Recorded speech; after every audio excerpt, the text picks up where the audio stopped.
YouTube, it's me, Bergie, and I'm here with my spoiler review for The Trials of Apollo by Rick Riordan. So, if you have not read the book, but you still want to learn a little bit more about The Trials of Apollo, go see my non-spoiler review. I'll link it down below. And then stop watching this video. I make movies now, apparently. I mean, in the beginning I used to make 30-minute long videos, so that could have been like a movie, but yeah, no, this is going to be short. But anyway, yeah, if you have not read the book, I have a non-spoiler review that you can watch, and I'll link it down below. And you can come back once you've read the book. And people who have read the book, you can watch this and talk to me about your thoughts that you had while reading the book. You've been warned if you have not read the book, because I'm going straight into all of the spoilers. And I'm going to start now, so bye. If you have not if you have not read the book yet. I just recorded a video. Why am I so tongue-tied? Anyway, first I kind of want to talk about the structure. Now, there's not much to talk about other than the fact that the chapter titles are amazing. I mean, using haikus for them were so innovative, and they were just great. They remind me of the hilarious chapter titles that we got from Percy Jackson, from Magnus Chase, but it's more fitting for Apollo, and I just love it. I mean, when I saw that, my eyes just immediately opened wide in excitement because I was so ready to have this, and it was just genius. So genius, Rick Riordan. I love you for that. That was just amazing. Okay, that was the only really structure-related thing that I wanted to talk about, because that's really the only structure thing there is to talk about, but I had to talk about that because it was awesome. So awesome. Now about the plot. So just to summarize what's it about, talking too fast. So, The Trials of Apollo, the Hidden Oracle, was about Apollo being made into a mortal. And he was found by this 12-year-old demigod named Meg. And she ended up being in control of Apollo. Apollo had to do whatever she said. So they went to Camp Half-Blood with the help of Percy, which was nice to see Percy. And they find out that there are still no prophecies, which, if you remember, that was a big problem towards the end of the Heroes of Olympus. And we find out why in this book. And then we also find out that communications aren't really working, so no cell phones and internet and that kind of stuff, which was kind of not very much used in Camp Half-Blood, but now they're completely cut off. What's worse, some campers, the few campers that are there, some of them are disappearing into the woods, and they don't know why. They figure that this has to do with Apollo, and it kind of does, but he's not the reason necessarily for it. We find out that the people behind this, and basically everything that's ever happened in the mythology universe that Rick Riordan has created, is due to the triumvirate, which we find out about later. They have been working with Python, which is Apollo's deadliest enemy, and these baddies are trying to control all of the oracles, hence why Rachel Elizabeth Dare has not been receiving the oracle stuff that she has been, because Python is in control of Delphi at the original Delphi. So we know at some point Apollo's going to have to go to Greece to fix that. As for the other three, well, we learned that there are three or four other different oracles, and that one is in actually the woods of Camp Half-Blood, which is the Grove of Dodona, and that's why all of the campers have been missing in the woods. They've been called upon by the woods. So yeah, each of the triumvirate are trying to get in control of each of the oracles. So, I mean, that's got to be stopped. So Apollo not really volunteers himself, but he kind of does, to save at least the one in Camp Half-Blood right now from one of the triumvirate.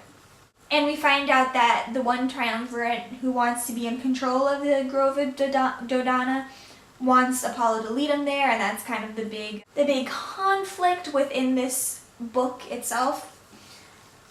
And everything basically just turns to shit, but Apollo and his friends, including Percy Jackson, save the day for now.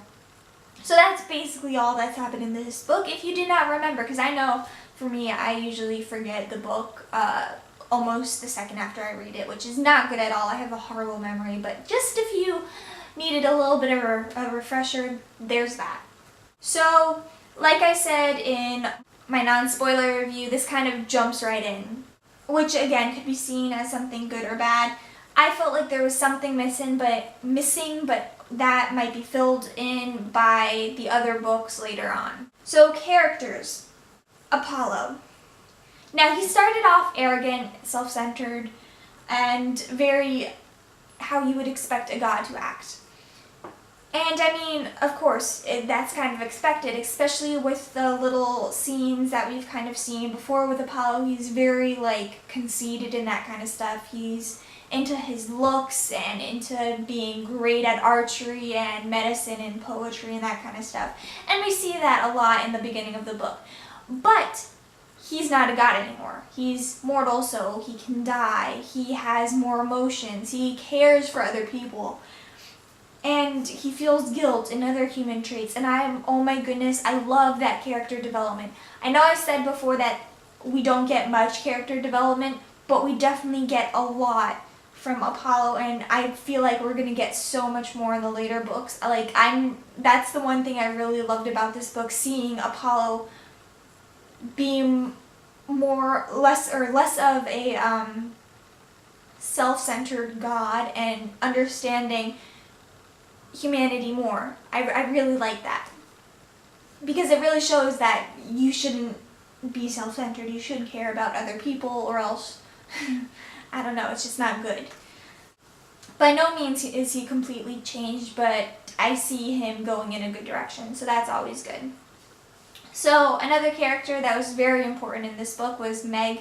She is the 12-year-old girl who finds Apollo and gets him under her control, although they both say it's kind of like a mutual companionship. Now, for some reason, I have a hard time picturing her as being 12. I, for some reason, picture her younger. That might just be because I am now older when I'm reading this, because when I was reading Percy Jackson, I was literally 12. I was growing up with him. So I think that's why I have a problem. I just see her as being a lot younger than she is. But because of that, she kind of seems more of a badass, which, I mean, no matter what, she's a badass. I mean, she uses I don't know the word, scimitars? Is that right? The little hook things that you use for, graining and that kind of stuff. She uses that dual wield, and I mean, she can kick people's asses. It's great. She kicked an Ares person's ass, and Connor Stoll, which, oh my god, I'm so glad he was back. But I'll talk about that later. We haven't, though, learned much about her. We know that she has been raised by one of the triumvirate, which we realize that at the end, and it kind of seems like a very abusive relationship, because she's afraid of the beast that the triumvirate dude will let out if she's bad. So she's kind of under his control, which is not good at all. She kind of, in this book, she has grown to think a little bit by herself without having the beast on her mind, but it's by no means is she free from that. So that's kind of sad. But I really like her character. She's very complicated at this moment, and I hope we find out more about her and about her past and all of that. But so far, I really do like her character. It's nice to see a good, strong female character. I mean, Rick Riordan had Annabeth before, so I mean, you can't really expect anything less from him. Okay, so Percy. We didn't really see much of him in this book, but we still saw quite a bit, which I was really excited for. And what we've seen is someone who's kind of grown up more. he is trying to be responsible and focus in school because he's a senior and he wants to be able to graduate on time and go to college with Annabeth. And so that's nice. And then he also has to be protective over his mom, who's having a baby with his stepfather, Mr. Blowfus, Paul Blowfus, that's his name. So he's really growing up, and I'm really glad to see that, because it would have been kind of weird if he was still acting like the 12-year-old he was, just with more power. So I really do like how he was portrayed in this book, even though we haven't seen him that much. We still saw enough of that, and I really like that. Will and Nico, holy crap, I forgot they were going to be in this book, because I knew they were going to go to Camp Half-Blood at some point. Apollo was going to go to Camp Half-Blood at some point. But I totally forgot that Will and Nico was there, and holy crap, they're so adorable. I love their relationship. It's just so hilarious, just seeing Nico's sassiness and how Will deals with that. It's just great. I love it. I'm so glad that happened, and I'm kind of glad that I forgot that there was a possibility of seeing that, because it just made the introduction to that so much better, and I just loved it. It was so great. So the one triumvirate that we see is Nero, and I called it. I knew we were going to see him because he's one of the most famous emperors of all time, and also the most crazy, I think. And I'll go into predictions of who I think the other two triumvirate are, but for him, he is just like a crazy jerk, and he's very abusive. Like, the way he treats Meg, just abusive, and I don't like him. I want him to die. I want Meg to attack him, which I didn't say this before, but I kind of want to see Meg and Percy in a fight, because I don't know who would win, because man, Meg is strong and brave and courageous, and oh my god, I don't want that to happen, but it would be cool to see what would the outcome be. But anyway, we did get some mentions of old characters, like Connor Stoll is still there. We learned that his older brother Travis has gone to college. We learned that, holy crap, what's her name? Clarice, there we go. Clarice is also at college at the University of Arizona. And little things like that, I really enjoyed seeing that, because if you grew up with the Percy Jackson books like I did, those characters, even some of the lesser ones, they are really important, and it was nice to see how they turned up around my age, because they're about my age now, I guess. So that was really just a nice, good touch. We also found new campers, and we didn't learn a lot about them. We'll probably see more or learn more during the next couple of books, but they were good. They were very enjoyable characters. I can't really say much about them. So, favorite things that happened in the book, or just random favorite things about the book. I really like Meg and Apollo's relationship growth, how they just started hating each other at the beginning, and then they did really grow to care for each other, and that's partially because Apollo is becoming more human. And also, I think because Meg is starting to open up a bit. Yes, she kind of ran out at the end, but I know we're going to see more of her. She's definitely going to be in the later books. She has to have a big part in them. And I really want to see how their relationship continues to grow, even though they're kind of on the opposite sides at this moment. Percy, just the fact that Percy was in there is just great. I can't say anything more. Same with Nico and Will, and Leo and Calypso. Holy crap, I did not think, again, that we were going to see Leo and Calypso. I thought they would have been back already, or they would have been with the Romans for some reason. I don't know, but they didn't come back those whole 6 months, and then they finally came back, and I love it. And we're going to see more of them in the next book, at the very least. And that is just awesome. I love Leo so much. I loved him in this book again. He was the same hilarious, sassy jokester, and it was great. And Calypso, I didn't like her as much, but again, we didn't see much of her in this book. And then we haven't seen her a lot through the later books, so it'll be cool to see how she gets portrayed in the next book. I know this is completely random, but I saw that someone else caught on to this and was like, oh my god. But the mention of a 67 Chevy Impala.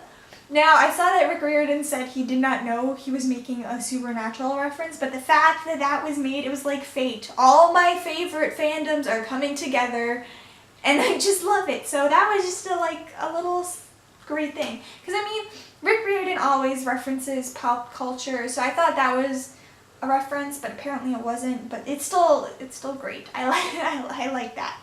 I loved little Harley. He is one of the new campers that we meet, and he's just so adorable. He's a child of Hephaestus, and he's 9 years old, but holy crap, he was just so adorable.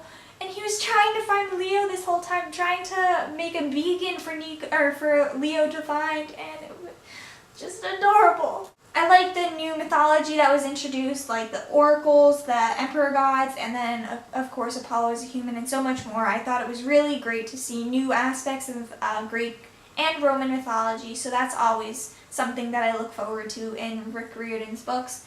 And then finally, just how intertwined all of Rick Riordan's mythology books are just blows my mind. I love it so much. And I really love it when authors do this well, because it's hard to do. You have to think of everything, but with this you can tell he's planned out every little aspect of it. I mean, I don't know if that's necessarily true, but it seems like he has every little detail planned out, and I just can't wait to see how it all comes together, because like I said in my non-spoiler review, I have a feeling that we're going to at some point get a book or a book series where the Egyptian mythology, the Norse mythology, the Greek and Roman mythology are all going to come together, and there's going to be like a big problem that spans those mythologies, and it's going to be awesome. Like, I really sense that this is going to happen, and I can't wait. I guess that's kind of a prediction, so I'll just go into my predictions now too. I feel like the other triumvirates, one is definitely going to be Caligula, because he was also kind of crazy and mean. And then I think the second one might be Domitian, but that one I'm not as sure about. I don't know, but I could be wrong on both. I could be right. It might be Augustus Caesar. I don't know, because he was very famous. I mean, he was technically the first real emperor, because yeah, I think that might be, or it might be Vespasian. Was Vespasian the crazy one? No, I think it was Domitian.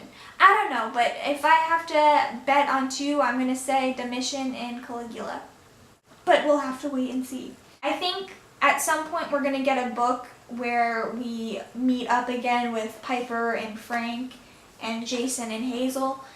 I don't know when. I don't think it's going to be the next book, because they said that they were going to be in the middle of America in the next book, but I have a feeling they're going to be in the third book, because they'll have to go to the third oracle, which they said will probably be on the West Coast. So we're probably going to see the Romans again. So that's something to look forward to. Now, just some other random thoughts, or one random thought. I really think Zeus needs this to happen to him, this kind of becoming immortal, because it seems to be really helping Apollo. I mean, he's not completely changed, like I said before, but he seems like he's on the way to being a better person, and I really think Zeus needs to do this, because he has been the problem 99% of the time. That's probably a bit of an exaggeration, because he didn't like cause Guy to come back or cause Luke to go bad or something like that, but all of his actions or reactions, I should say, to these bad things have been shit. He just had horrible reactions to everything, and I think he needs to be human to realize that. Do I think that's going to happen? Probably not, because he's the head god and he says what goes and that kind of stuff, and I don't think that the other gods are going to force him to do it, although we might get a book series, maybe, where all the gods force Zeus to be either put in a cage or like turned human or something like that. That would be fun, a fun way to go, because that has happened in mythology before and it would be cool to see it. And yeah, so I think Zeus and some of the other gods like Ares, they need to see some humility. They need to be brought down a peg or two. Even though they are gods, they need to be more grounded. So yeah, I think that's everything. I really did like this book. Like I said, I gave it a A+ or a 5-star on Goodreads. And yeah, I really enjoyed it. Let me know your thoughts on everything that I've discussed, or if I forgot something that you thought I should have discussed. And yeah, I'll talk to you guys later. I don't know when that'll be, but hopefully soon. So I'll see you guys later. Bye.